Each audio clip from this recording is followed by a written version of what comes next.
der I ser YouTube. I dag, der sidder vi og spiller Egg Wars sammen med Mikkel. Jeg tror nok, det skal blive sjovt. Tror du ikke også, Mikkel? Jo. Lad os se at komme i gang. Whee! Jump! Bro. Kommer du? Prøv at tænke på, hvis man faktisk kunne klare det på kuglen. Mikkel, skal vi ikke tage en time? Okay. Mikkel, stop. Kom herhen. Der. Vi skal have Classic Mode 1,8 pv. Okay, 3, 2, 1, slå.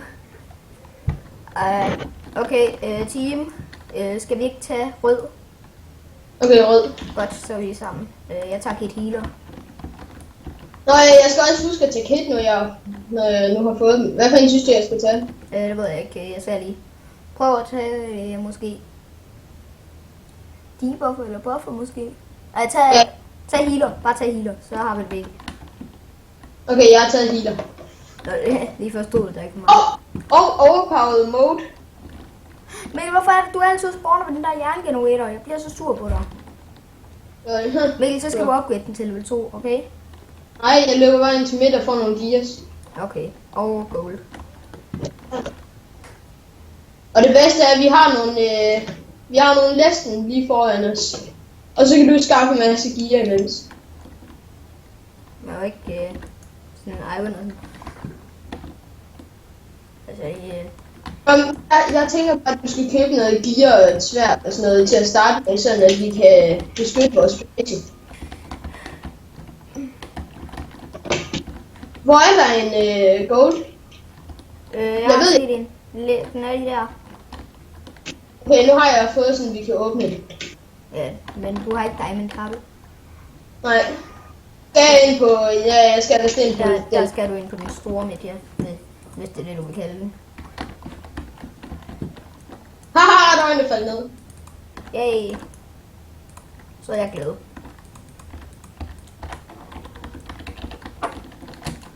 Jeg skal lige have noget med. Så køber jeg 15 bøger.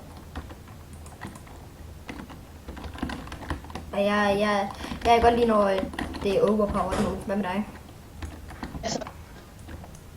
Okay, nu er jeg inde på den midterste midt. Eller den midterste midt. Jeg er inde på den midterste midt. Makes a lot of sense. Okay, nu kan jeg åbne den. Når jeg har tilbage og åbne den, så åbne den så. Har tilbage og åbne den, så går jeg ind og skaffer nogle flere. Det er fint. Det var close. Jeg havde glemt at blokke den sidste blok. Det gør jeg lige. Sådan. Okay, Jonathan, hvis jeg giver dig tingene, kan du så gøre det? Ja, her, så må du få nogle blocks. Nice. Har du også noget med? Mad. Kan du ikke bare lige selv købe det?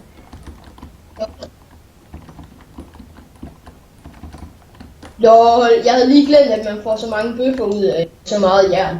Hvor meget har du købt? Hvor mange har du købt? Jeg købte bare 15. Ja, okay. Jeg købte 20. Jeg havde troet, at jeg ville købe 3. Ja, jeg tror, skal vi ikke prøve... Nej, vi vent. Jeg sørger lige for obsidian. Ja, gør det. Mikkel, jeg har fundet en mere iron generator. Vi har 2. Nice. Ej, det er mega vildt. Det er kun nogle af øerne, der har 2. Og Ja, kan det virke? Nej, Mikkel, det der er ikke rigtigt. Det er da bare godt.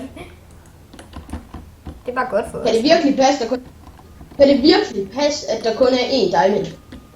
Nej, Mikkel, der er 2. Men Hvor er den anden? Men de er sådan virkelig lavt level begge 2. Jeg ved ikke hvor den er. Eller jeg ved det godt, men det er svært at forklare. Jeg har fundet den. Ja, fint. Bro, den er kun level 1. Ja. Og den anden er level 2, ikke? Hvad koster det at opgradere? Godt jeg ved. Det koster 10, og så koster det 25. Okay, så sørger jeg bare lige for at skaffe 10. Nej, jeg faldt ud over. Nej, hvor fedt. Ej, hvor fedt. Jeg havde ellers 9 stykker. Ja, Mikkel, du må få nogle blocks. De ligger lige der. Jeg kommer lige tilbage og henter dem.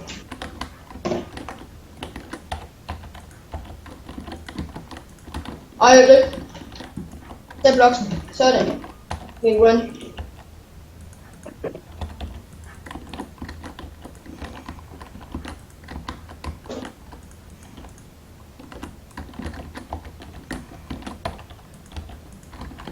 Sådan, Mikkel. Nu er vores æg også plukket til. Skal jeg komme med ind på midten, eller skal jeg opgradere vores generator? Så sådan? Jeg skal bare sørge for at blive tilbage og passe på øen. Det er kun en af os, der skal gå hjem. Okay, Mikkel, jeg køber lige en kiste. Okay. LOL. Der er allerede 2, der har mistet deres æg, og der er allerede 1 død. Altså, Okay, jeg kommer tilbage og upgrader nu. Nej, hvad laver jeg? Den står der.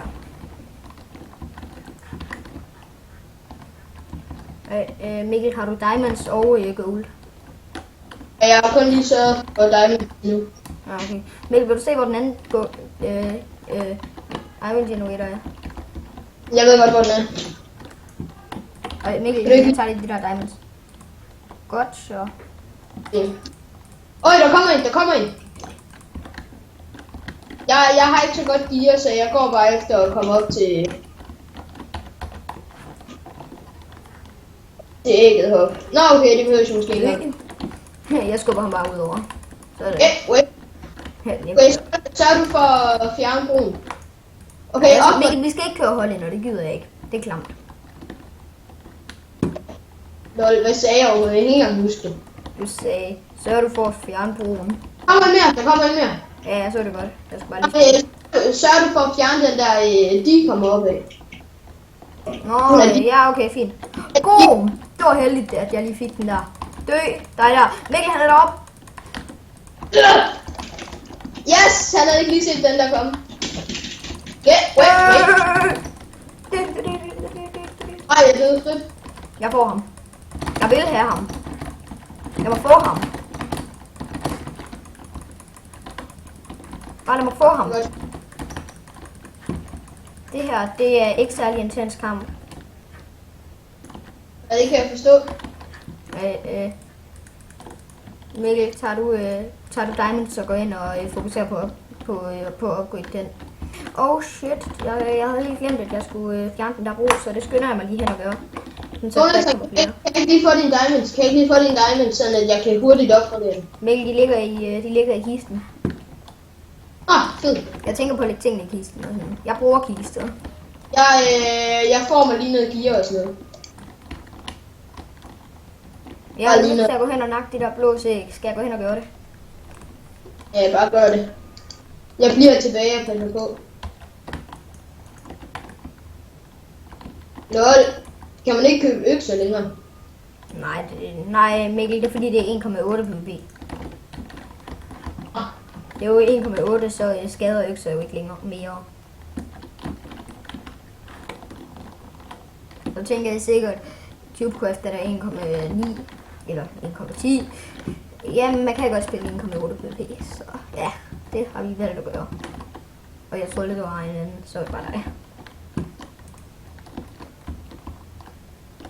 Jeg vil lige have nogle golden apples. De smager nemlig godt.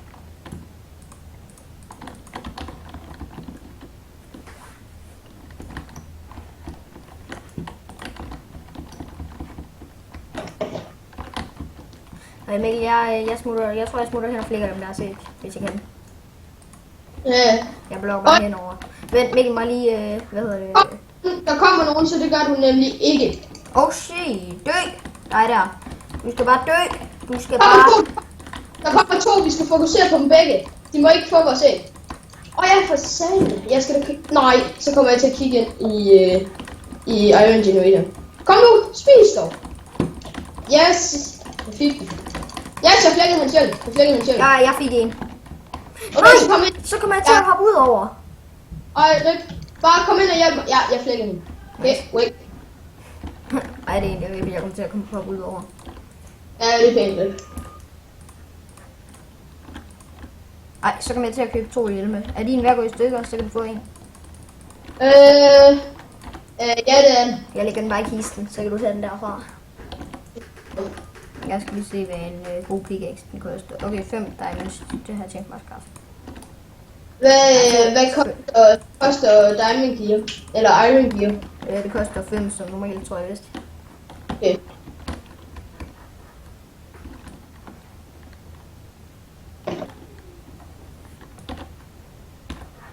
Jeg har rodet for længst.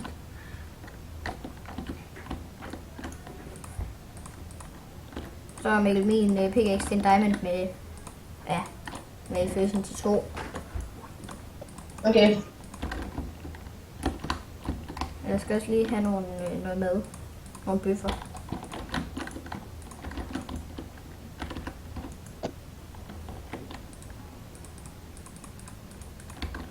Okay, godt. Så smutter jeg hen og ser, om jeg kan flække lyseblås æg.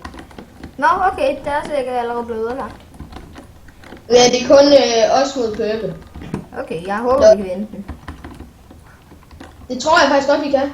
Ja, jeg tror, jeg smutter ind på midten og ser, om jeg kan skaffe nogle diamonds. Okay. Så bliver du der, ikke? Ja, her ja. Det er nemlig smart at have en på øen, som skaffer diamonds, så en, der går ind på midten. Jonathan, kan du lige hurtigt komme tilbage? Hvorfor? Jeg har lige fuld iron gear til dig. Lækker. Er det en enchanted? Det ved jeg ikke lige helt. Kan man få det overhovedet? Yay! Protection V, det er altså lækkert. Ej, det kunne egentlig godt have været triple health, det her. Det kunne være fedt. Så skal jeg tror lige, jeg bliver og sparer op til et sværd. Ja, jeg tror, der er nogen på vej over til mig. Kan du lige tjekke? Eller på vej over til os? Jo, jeg kan faktisk godt se ham, men han løber tilbage. Jeg smutter, han tager 12 diamonds.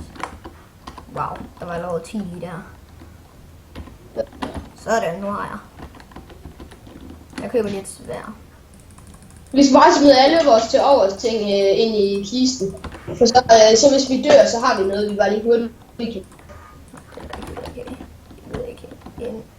Så jeg ser, om jeg kan... Mikkel, skal vi ikke smutte hen og se, om vi kan nakke purples æg? Mikkel, de bygger en luftvej hen til vores æg. Gør de? Det er lige... Ja, heroppe fra.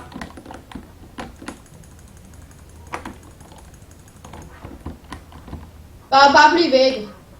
Nej, Mikkel, jeg blokker op. Blok op, jeg bliver væk. Jeg ser, om jeg kan få skubbet ham ud over. Ja.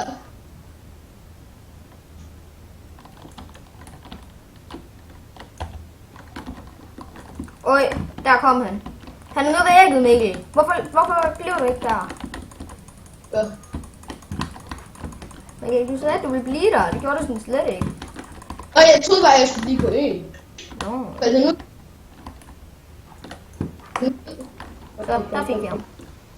Okay, Mikkel, jeg tager deres vej hen til deres æg og flækker det. Okay? Okay.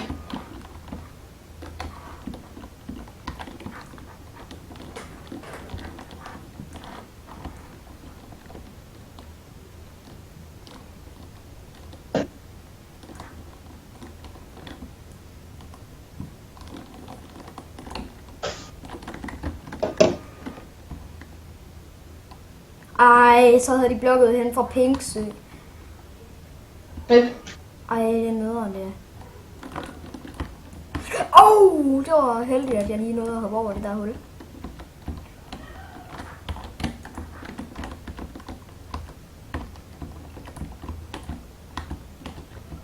Jonathan, har du chance for at komme tilbage og få et notch? Ikke lige nu, fordi jeg er lige ved at nakke at se. Lige nu så tænker jeg bare ikke på notch. Lige nu så tænker jeg bare på at nakke at se. Lige nu tænker jeg bare på ikke at blive opdaget. Det er egentlig utroligt, at jeg har løbet rundt i så lang tid, uden at have tænkt over at få blocks. Det var wow. Lige siden jeg døde inde på midt, så har jeg ikke tænkt over blocks.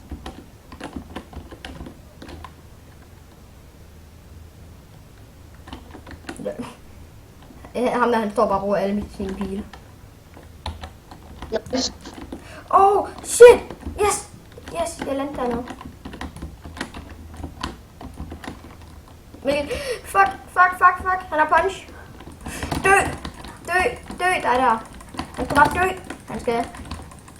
Du skal bare huske, at en vigtig lektie for livet, det er at dø.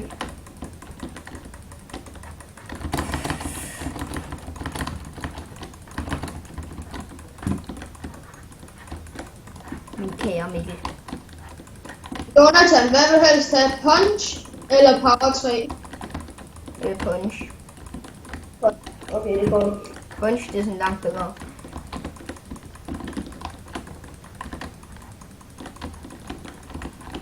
I Egg Wars er det i hvert fald. Ellers så er det power. Ja, jeg fik ham ud. Nu er det bare op til deres æg. Hops. Dø, dig der. Når lige han dør, så skynder jeg mig.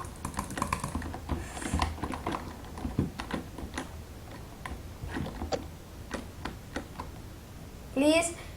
Ej, fuck, man. Så smadrer jeg den forkerte blok. Yes. Please, man.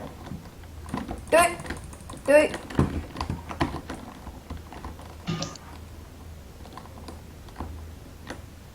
Oh my gosh, jeg prøver at holde mig lige nu. Jeg skal pisse fucking meget. Flip dig. Han skal bare dø, ham der. Han skal ikke tro, at han faktisk kan defende. Fordi han kan ikke finde ud af det. Der fik jeg den nemlig. Haha, nu skal han bare dø. Sådan, nu har jeg fået 1-0. Jeg har det sygt meget, som om der løber en eller anden rundt på vores sted. Kig om der gør. Jeg synes, jeg har været over det hele, men jeg bliver ved med at tænke, at der er en. Lol.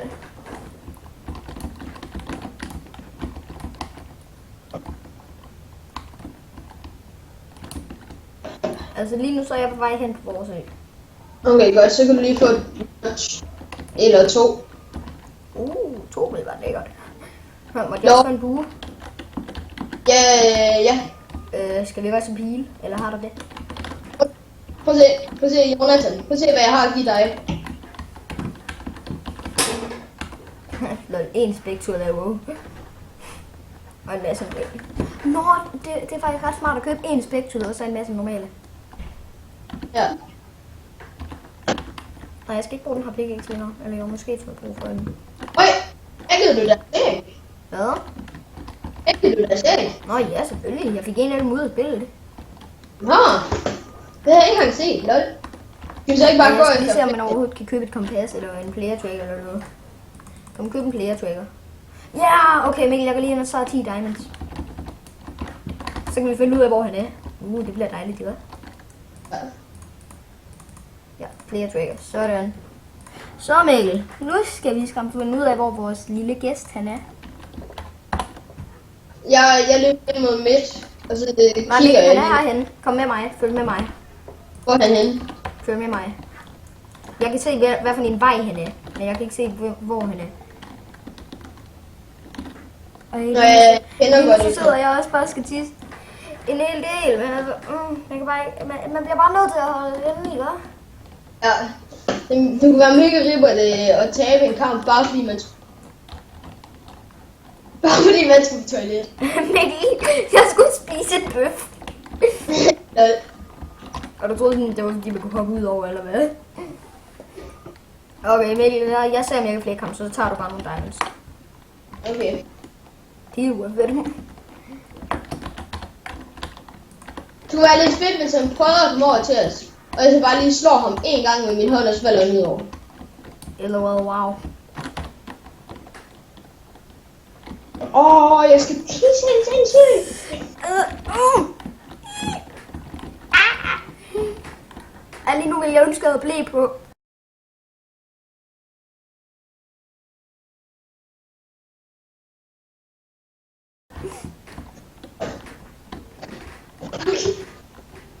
Ej, ved I hvad? Jeg klipper lige videoen.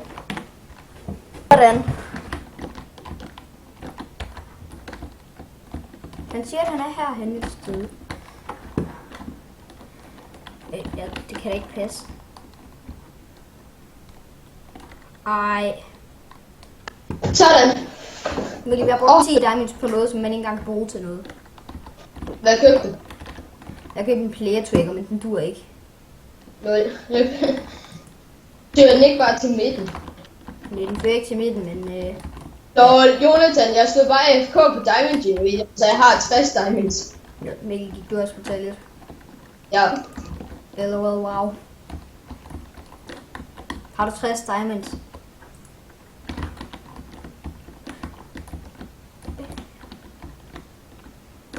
Men der kommer en eller anden i... Ja, det var dig. Jeg var til at købe en chestplate for meget. Wow, det kender jeg godt. Er din ved at gå i stykker? Men jeg vil godt lige have en reserve på mig, hvis jeg må det. Ja. Bro. Jeg prøver hele tiden at droppe på slet-knappen. Fordi jeg spiller så meget Roblox. Wow. Jeg køber lige et notch mere. Eller hvor mange notch har du? 0. Jeg røg ud over. Så sparer du selv op, eller hvad? Det jeg tænker. Jeg tror, jeg vil... Mikkel, må jeg ikke lige få 10 diamonds? Nej, Det er fordi, jeg skal op på det goldgeneratoren. Bare lige en gang. ikke lige nu. Hvad? Jeg skal selv lige have sparet op til at få mine ting.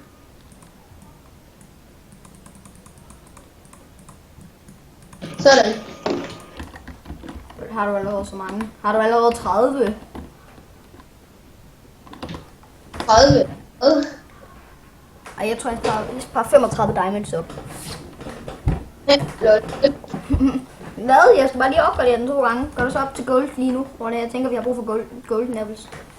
Jonathan, vil du vide, hvad jeg sagde rip til? Hvad? Bro, jeg kan til at købe en hjælp for meget. Wow, Mikkel. Jeg kan lige få 5 diamonds, så må du få den der. Mikkel, så må du få 4 for den. Nej, 5. Nå, tak for hjælpen. Jeg skal ikke få en diamond. 5. Okay, 4.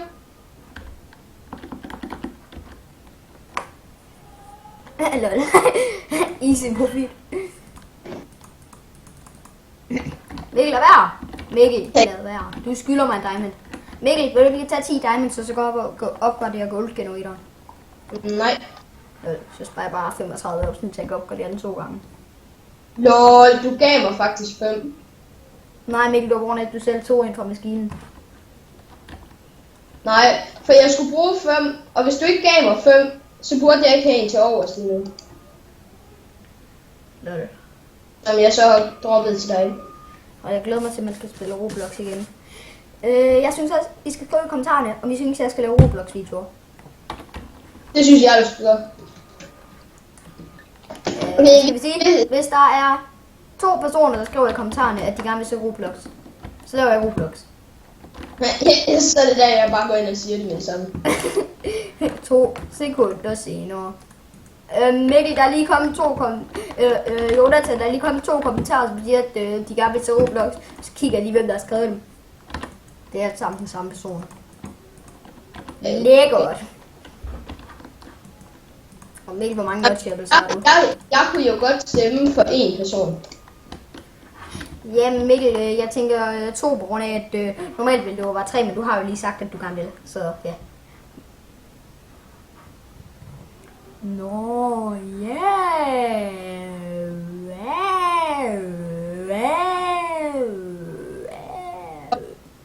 Jonas, jeg vil droppe noget gold. For det eneste, jeg har glemt på, det er pile. Hvor mange? Hvor meget gold? Bare lidt.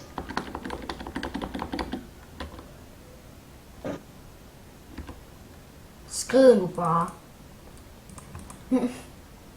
Mikkel, vil du have nogle pile her?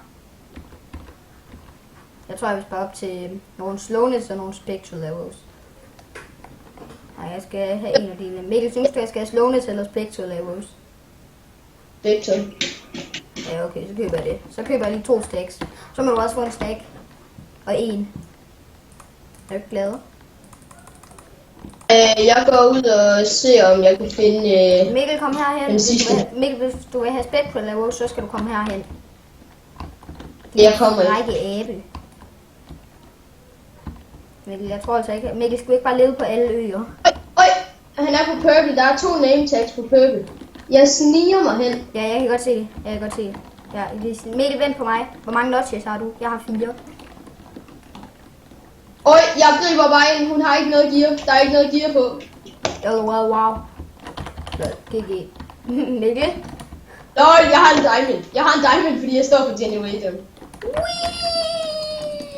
Så vandt vi den bane. Ja, tak. Ja. Mikkel, kom herhen. Kom så. Lol.